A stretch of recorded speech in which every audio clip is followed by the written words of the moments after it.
Mike. Great to hear the children today, wasn't it?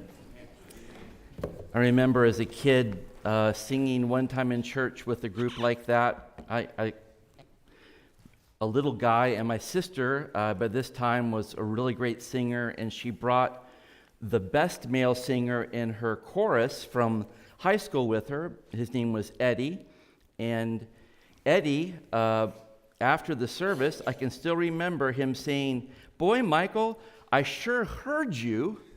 You were the loudest. There was nothing about you were good, you were just the loudest." And that was the beginning of, and I didn't get it. I thought that was a great compliment, but I guess it says make a joyful noise, right? Not a necessarily on tune, on pitch one. Turn with me in your Bibles to the book of Luke, Luke chapter 15. Luke 15.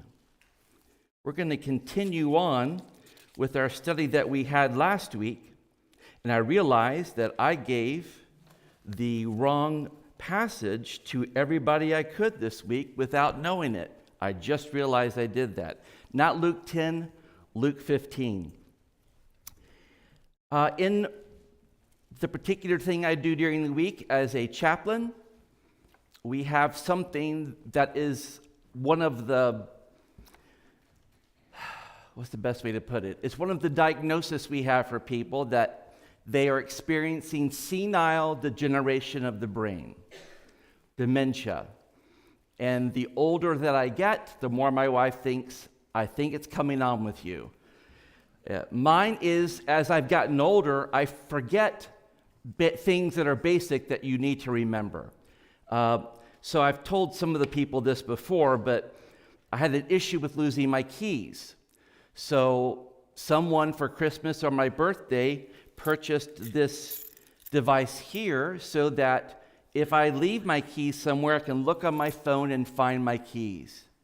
Well, that wasn't enough, because I also would tend to lose my wallet. So for Christmas this past year, one of my children got me a wallet that has this tracking device. Now, here's just a word. If you are into stealing people's wallets, I hope you're not, but if you are, you're still welcome today. When you steal their wallet and they have this, just unsnap that, leave that by the road, and keep going. This is not in case somebody bad takes my wallet. It is if I leave it somewhere, I can look on my phone and I can see where it is.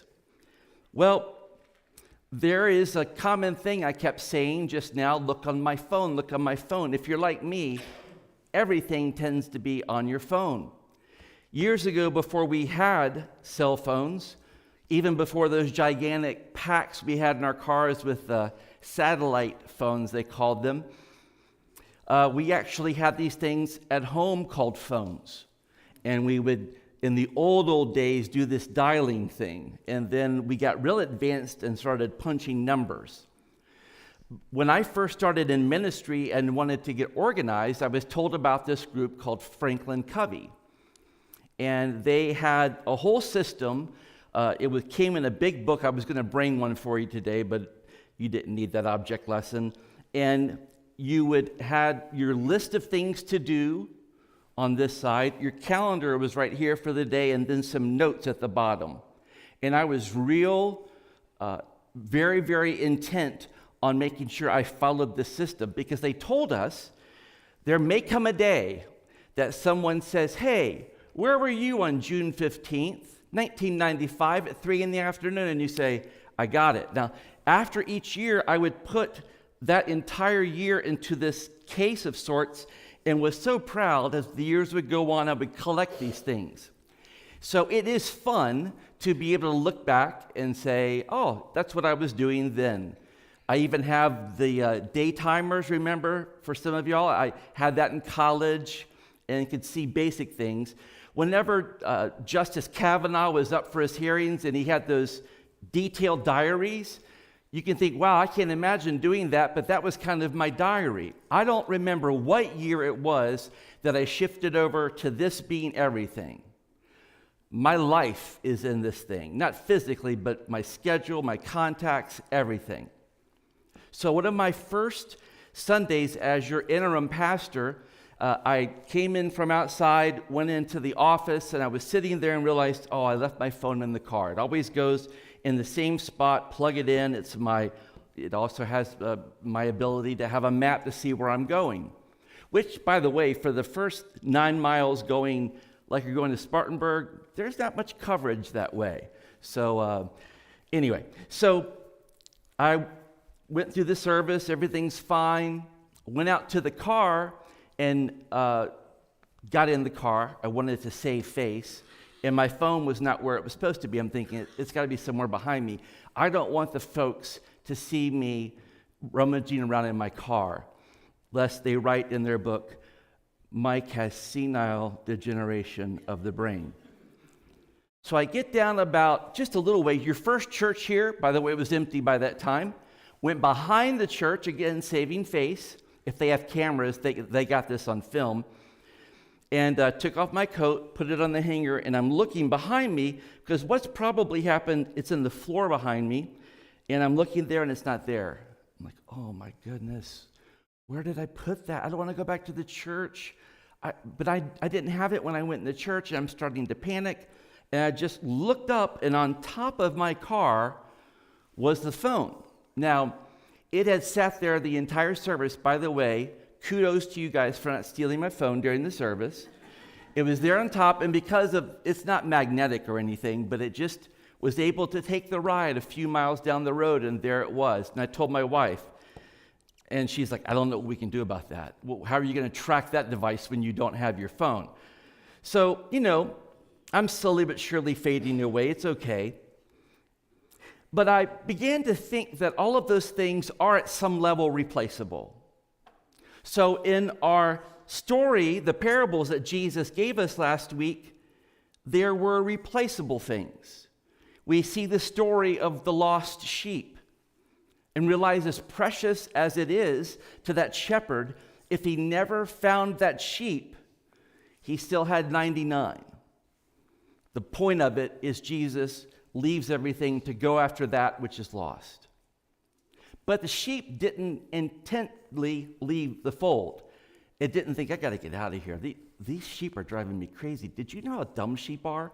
I'm going to be a smart sheep and just walk over here. No, it just wandered aimlessly and got lost. The second parable is the parable of the lost what? Coin. The coin's inanimate.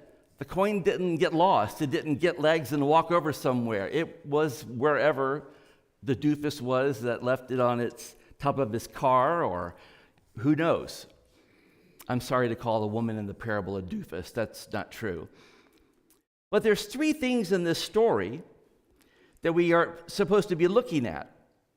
We're supposed to be looking at this parable of a lost sheep and then a lost coin, but now we come up on, I think, probably as far as Bible stories I remember growing up in church as a kid, this is at the top of the list. And it's the parable of the prodigal son, or the lost son. See, this is a different type of lost. Because unlike the sheep and unlike the coin, this person purposely got lost. This is one of the most beautiful of all the stories that Jesus told. It's just so rich. And I'm going to invite you, first of all, as many times as you've heard this sermon, to try your best to kind of put that aside and see what else the Spirit can teach us about this. Every time I study it, I learn something new. And I also want to ask you this. Right now, today, there will be two main players in our story. There will be the prodigal son, and there'll be the father. Think through this sermon today. Which one am I? The son that is lost, or the father? Now, you know, at the end, there is another guy. We're going to take the entire week next week to unpack that character, the elder son. He's called the elder brother. But look first at chapter 15 of Luke, verse 11. Jesus continues his parables, and he said, there was a man who had 2 sons. And the younger of them said to his father, Father, give me the share of property that is coming to me. And he divided his property between them. Now, I actually know someone whose father had this thought. He had a fair amount of money, and he said, instead of waiting till I die to give my children my inheritance, I'm going to divide it now and watch them enjoy it. And I especially know the man who married this woman, he was so happy that they did it that way. But it's easy for us to think right away, okay, let's say this father had $1 million and 2 sons. All this guy's doing is saying, give me $500,000 now. Why wait till you die? Why wait? You can watch me enjoy spending it. But this is not at all what we're talking about in the Middle East. In this story, the young man says to his dad, I want my inheritance. I want to also leave home now. We need to understand the nature of this request. This is not the story of a young man who wants to be independent and just explore the world. He doesn't want to do what a lot of young people are doing today, get in their bus, their camper, and just have at it. There's Instagram account after Facebook, after Twitter account of people that just go exploring. That's not at all what he was saying here. One New Testament scholar that I lean heavily on for understanding the story of the prodigal son from a cultural perspective is a man by the name of Dr. Kenneth Bailey. He passed away at the ripe age of 85 in 2016, but he had a unique background in that his parents were missionaries in the Middle East, and then as he got older, he returned back to the Middle East after he earned his doctorate and taught in a school in Lebanon. He lived among the people of the Middle East, and he has a unique understanding of their customs. And in one of his best books, he writes the following: For 15 years, I have been asking people of all walks of life, from Morocco to India, from Turkey to the Sudan, about the implication of a son's request for his inheritance while his father is still living. You know, it's one thing to go to your parents and say, when you die, what am I going to get in your will? But it's another thing to say, and can I have it right now? Bailey writes, for 15 years I have been asking people this, and the answer is almost always the same. Bailey will write to them, has anyone ever made such a request in your village? The answer, never. Then he asked, could anyone make such a request? Impossible. Bailey says, well, if anyone ever did, what would happen? His father would beat him, of course. I'm like, well, of course, yes. Beat him? Yes, beat him. Why? Because this request is in essence the younger son saying to his father, I want you to die. The son comes to his father and says, I want what's coming to me when you die, and I don't want to wait that long to get it. So I want to live as if you are dead right now. Friends, to choose sin, to choose to live in a distant country is in effect to say to our Father God, I wish to live as if you weren't around, as if you had no claim on my life. Now, in some ways, the most remarkable response of the story is what comes next. And as a sidebar, we need to understand that this son's request was not a breaking of the law. The law didn't specifically say that the son must wait for his father's death. The son is not breaking the law. The son is breaking his father's heart. Think about those 2 lost things we learned about last week, the lost sheep and the lost coin. Neither of them really chooses, understanding kind of what they're doing, to walk away. But here the son chooses to deliberately wound his father's heart and break off all relationship with his family, with his village. Why? Because he's utterly selfish. The son shows that he is ungrateful. He cuts himself off from all of his family roots and is knowingly breaking his father's heart by asking his father for his portion now. The son says to the father, I want my inheritance and I want to leave. The father does not do at all what Jesus' listeners expect him to do. The father doesn't beat his son. The father doesn't even banish his son. The father takes what rightfully belongs to him, the father, what will sustain him into his elderly years, and the father freely gives it to the son. See, to Jesus' listeners, this is the part where we need to hear the story the way they would hear it. Not only does the father not have to do this, no normal father would do anything like this. Here we find love of a different kind. Why is that so? We find love of another kind in this father because this father represents the Heavenly Father, the God of heaven and of earth, who allows his creation to make awful choices, even when making those choices will cause God the Father immense pain. That's how much God hungers to be in a love relationship with children who will often choose to learn lessons in life the hard way, by experience.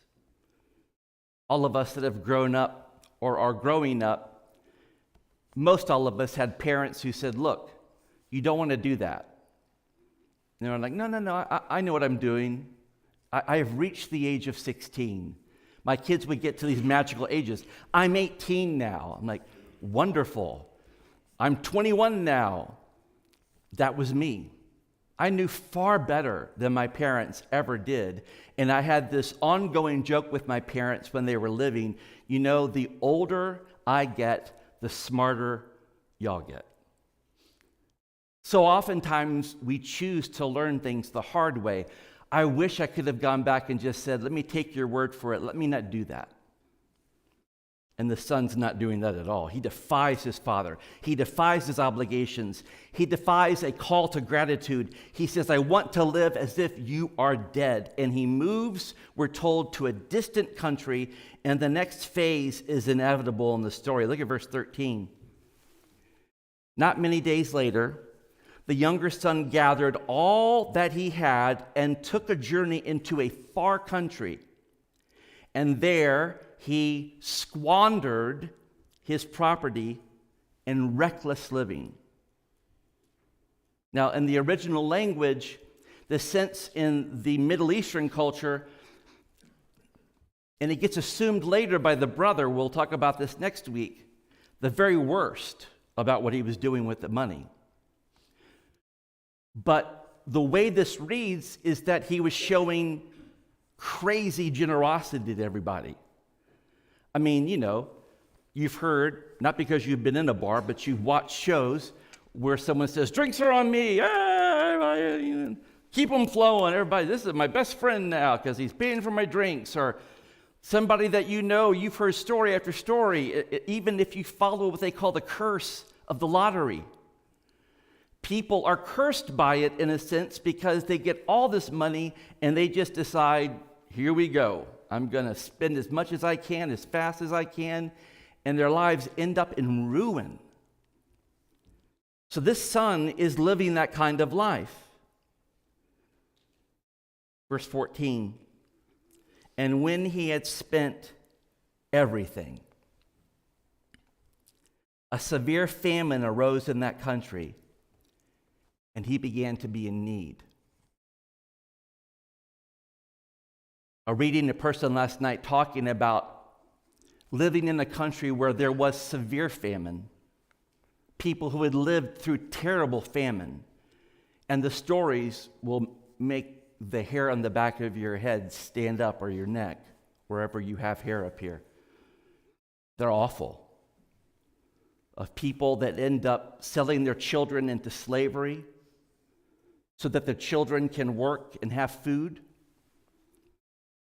Watching people eat any and everything, trash, whatever it is, they're starving. Having to be careful because people end up killing and eating other people. we have never known anything close to famine. It is the most basic human instinct. I need to sustain my life, and I need to eat. And that's what this son has gone through. Verse 15. So he went and hired himself out to one of the citizens of that country. This is not a Jewish person. Who sent him into the field to feed pigs. In the Middle Eastern culture, and I think you've seen it sometimes in our culture, if you want to get rid of an employee or someone who wants to work for you, you give them the worst job possible, a job you know they will hate, and they won't do it long before they'll find someone else and somewhere else to work. Now, to us, pigs are fairly dirty animals. But to the Jewish people, they weren't just dirty animals, they were unclean. The law specifically said you don't eat the pig. So here we are with this son taking the lowest of the low jobs, and it got so bad in verse 16, he was longing to be fed with the pods that the pigs ate, and no one gave him anything. Now, there's a lot of talk about what's in these pods. Bailey makes a great point that the problem he thinks is pigs can be aggressive when you're messing with their food. Back to the famine story, he says, wild pigs run around. If enough get around you, you're done, and you will be their food.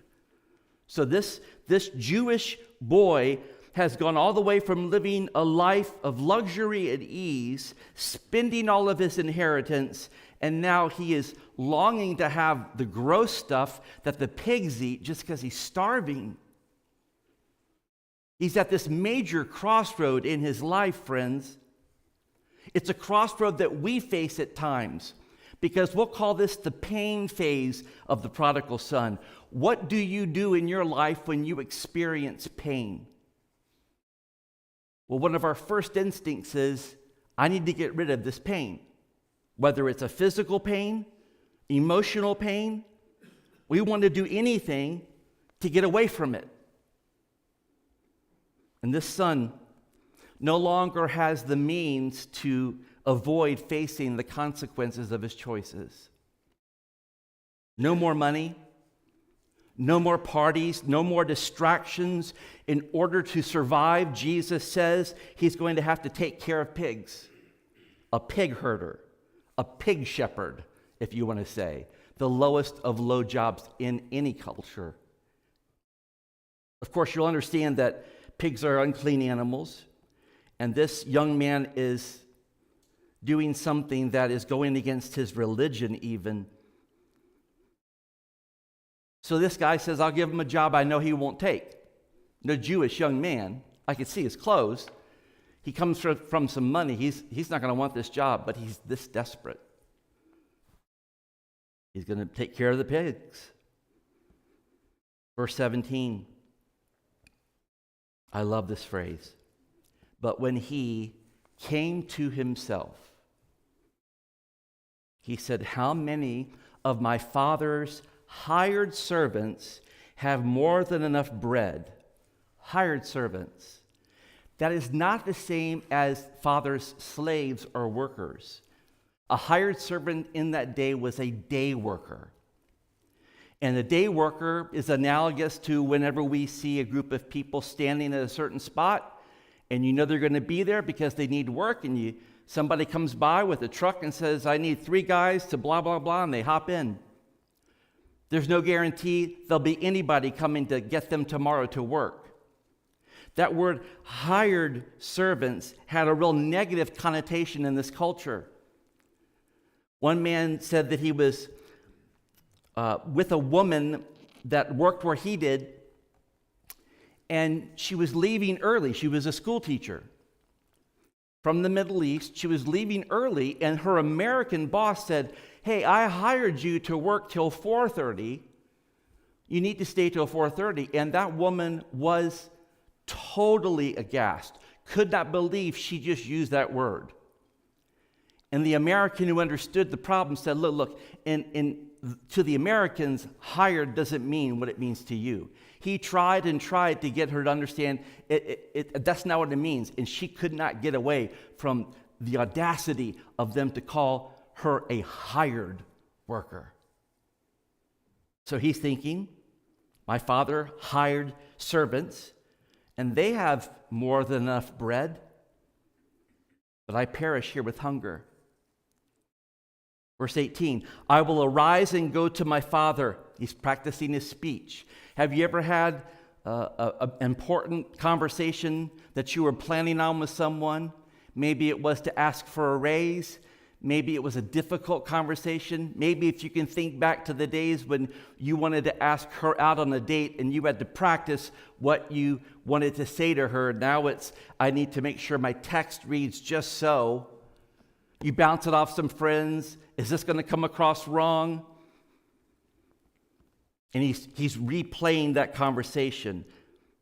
Father, I have sinned against heaven and before you, and I'm no longer worthy to be called your son. Treat me as one of, here's that word again, your hired servants. This desperate, starving boy begins to make the long journey back to his village, and he is utterly crushed by his defeat. And he knows what to expect. See, this isn't just him leaving his father and his brother. In those days, community is everything. When he left his father and when he left his brother, he was leaving his tribe. He was leaving his community. And they were as offended, almost as offended as the father would have been or as the son would have been. And he knows that his way back into the village is not going to be good. He's going to face aggression, open humiliation. He will face it not just from his father and father's household. The whole village is going to be at him. The boy reaches the outskirts of the village, and word begins to spread from one home to another because they all have known the truth. He's coming back. The prodigal son is coming back. He's so skinny now, you can hardly recognize him. He's lost everything that belonged to his father. And don't miss this. What this meant was that the money from the lands that belonged to his father and his brother ended up going to the Gentiles. See, he didn't say to his dad, cut me a check for the money. No, in those days, the most important commodity thing that you owned was what? Your land. It was everything. So when he asked his father for his inheritance, it meant his father had to sell portions of the land. So he's coming back to a village where the land has been messed up, and the worst, it's gone to Gentiles. Land was so precious to the Israelites that they actually had a ceremony. If you lost property, a great deal of money or land to a Gentile, there was a ceremony in which you would be cut off from the village and community, and the son knew all about this. And don't miss this, Jesus' listeners knew all about this. The boy knew what to expect. He's not the only one. The father knows what's going to happen. And as his son comes back, as soon as he comes into the village on his way home, he knows his son is going to be mocked and insulted and maybe even physically abused because the village has been scandalized. Verse 20. And he arose and came to his father. Oh, I love this. But while he was still a long way off, someone was looking out for somebody, weren't they? His father saw him and thought, this'll teach him. Go ahead, folks, do what you do. Let's make this as hard as we can on him because I don't want him making these stupid mistakes again. No. While the boy was still a long way off, his father saw him and felt compassion and ran and embraced him and kissed him. A Mideast nobleman with beautiful flowing robes on like the father in our story would never run. It was a violation of dignity in those days. Aristotle, the great philosopher from Greece, said, "Great men never run. Great men are the type of people others run to. They walk slowly like John Wayne." You notice even Jesus never was in a hurry. He never was running. CEOs walk slowly. Kings and popes take their time. You never see people like this running. People run to them.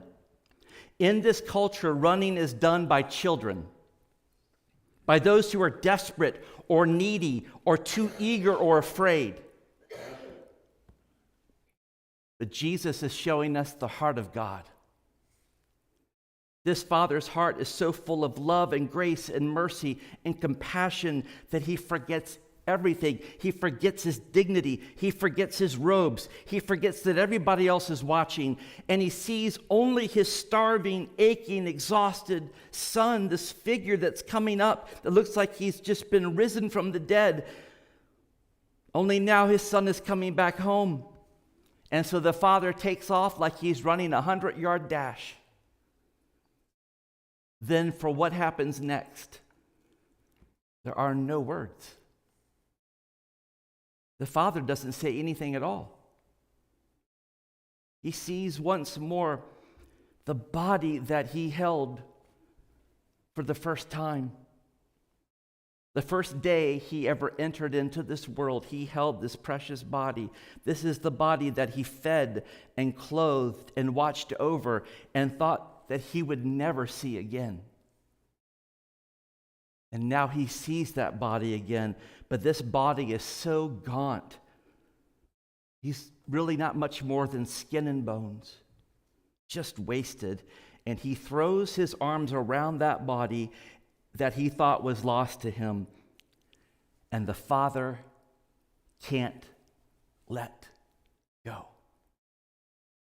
He starts kissing his son. And the way that Jesus says that word in the original language translates into he kept kissing him over and over and over. We've had people do that haven't seen us for a while, and we're like, okay, I got it, you love me. He can't stop. And for who knows how long, there are no words. There's just tears and embraces and kisses that say way more than words could ever say. And Jesus wants us to know today that's the heart of the Father God for you, for me. Finally, the Son speaks. Now, I want you to ask yourself, as you look real closely at what the Son says, how does it sound different from his practice speech? Verse 21, and the Son said to him, Father, I have sinned against heaven and before you. I am no longer worthy to be called your son. And he starts to say more words. And the father cuts him off and says to his servants, bring quickly the best robe. This would have been the father's robe, the unmistakable sign that this son is being fully restored to his dad. And then he put it on him. He put a ring on his hand as a sign of authority. He put shoes on his feet, the mark of a free man, not a slave. And he said, bring the fatted calf and kill it. Now, in those days, folks, most meals didn't have meat with them. There was no meat and three, as we're used to. Most meals didn't include meat because meat was an expensive delicacy. Meat was often saved for very special occasions and parties. But folks, no meat was more expensive than the fattened calf. To throw such a party would have been something that happened only on the rarest of occasions, and probably the whole village has been invited. Word spreads quickly, and soon There's an all-out feast going on with music and dancing, and to celebrate the restoration of the younger son to life, to family, and to his community. That's why the father says at the end of verse 23, let us eat and celebrate. Verse 24, for this my son was dead and is alive again. He was lost and is found. And they began to celebrate. The father wants everyone to know, the whole village to know, that his son is fully restored. See, the son was thinking in his brain this: I'll be like a hired servant, and I got to gain respect. So I'll work and work and work off this debt, this big debt. Got to work and work and work, and maybe after years, 70 years, I can earn my dad's respect. I can earn the village's respect, but nothing like this is happening.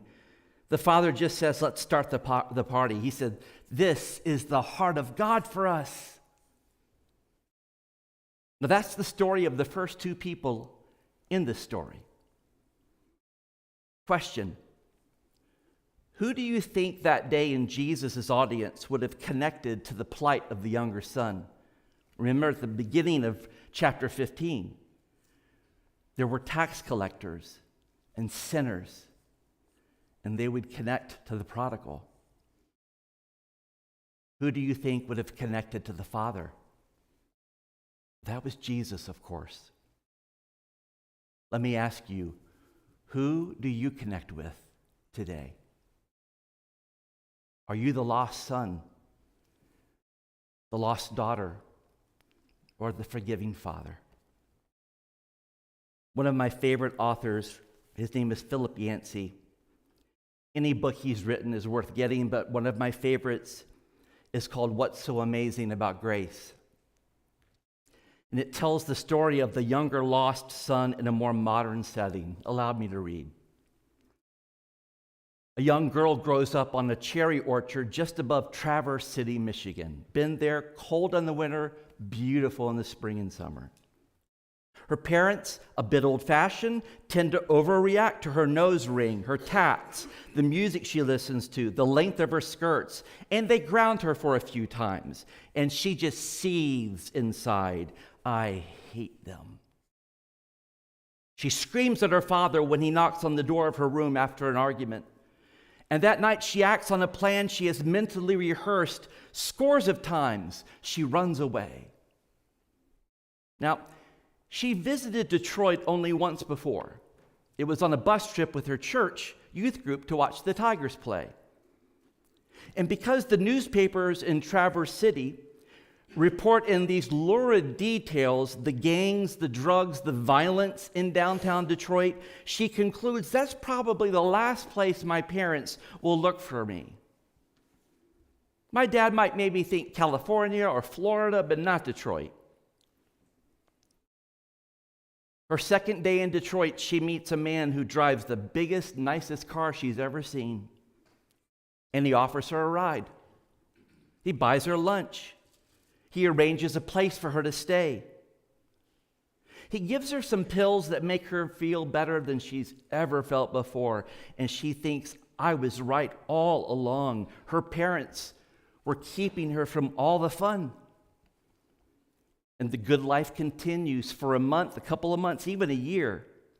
The man with the big car, she calls him boss.